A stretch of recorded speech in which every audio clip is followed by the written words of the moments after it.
Hey, elementary kids, it's Jeremy from Kid City. Let me ask you a question.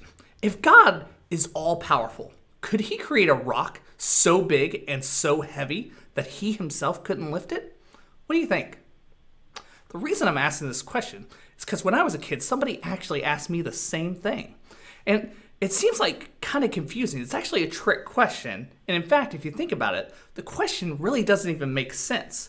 It's pitting God's power against God's power. That would be like saying, if LeBron's the greatest basketball player, can he beat himself in a game of one-on-one? You see how silly that sounds? First off, that doesn't make sense because you're pitting him against himself. But secondly, we all know that LeBron isn't the best basketball player. That's Michael Jordan.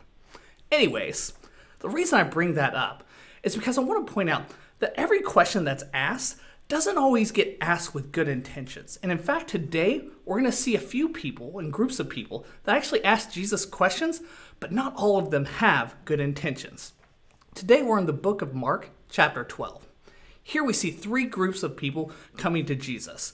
We see the Pharisees, we see the Sadducees, and we see a scribe. All three were religious teachers, and all three groups had come against Jesus in the past. The first group we see is the Pharisees. In verse 14, they ask him, is it lawful to pay taxes to Caesar or not? Seems like kind of an odd question. Why would they care whether they were paying taxes to Caesar or not? And what does that have to do with Jesus? Well, Caesar was the head of the Roman Empire, the latest nation to capture and rule over Israel, God's chosen people. To many Israelites, paying taxes to the Romans was like an act of betrayal to God. But Jesus did two things here. First, he answered the question. He answered it correctly, letting the Israelites know that they can pay taxes to Caesar and to the Romans because God, allowing them to be captured by the Romans, was his permission in allowing them to do so. It was a part of God's will. But more importantly, he pointed out the Pharisees' evil intentions in asking the question, hoping to trap Jesus and find a way to discredit him. Of course, it doesn't work, and the people were even more amazed when Jesus, in verse 17, answered them with such great wisdom, saying, render to Caesar the things that are Caesar, and to God the things that are God's. Next were the Sadducees. They also wanted to trick Jesus. So they asked him about what happens to God's people when they're resurrected to spend eternity with him. Specifically, they asked about a woman who ended up being married more than once in her lifetime because her first husband died. Verse 23. In the resurrection, when they rise again, whose wife will she be? Again, they weren't asking this because they thought Jesus had an answer. In fact, the Sadducees didn't even believe in resurrection. That's why the Sadducees were sad, you see. But again, Jesus gave an amazing response. Verse 24, Jesus said to them, is this not the reason you are wrong? Because you neither know the scriptures nor the power of God. For when they rise from the dead, they neither marry nor are given in marriage. Then Jesus condemned the Sadducees for their lack of ability to know and trust the scriptures. But there was one person in this chapter whom he did not condemn, the scribe. This was because he wasn't trying to trap Jesus, but instead came to him with a genuine question. In verse 28, he asked, which commandment is the most important of all? Again, Jesus' answer was on point. Verses 30 and 31. And you shall love the Lord your God with all your heart and with all your soul and with all your mind and with all your strength. The second is this, you shall love your neighbor as yourself.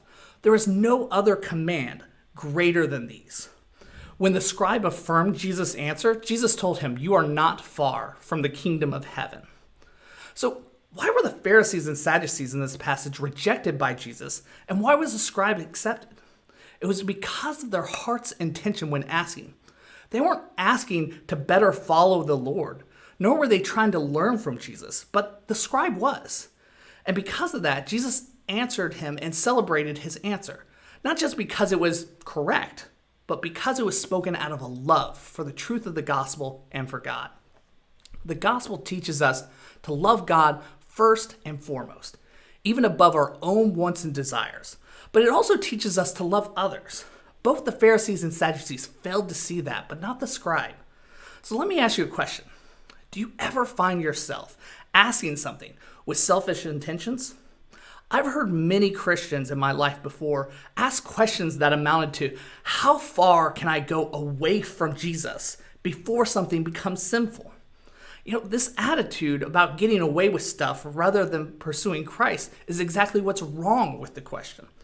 And our goal in life should be, if we're choosing to follow God, it shouldn't be how far can I stray away from Jesus, but rather how can I best imitate him, displaying a love for him and for others, and being a shining light for the gospel.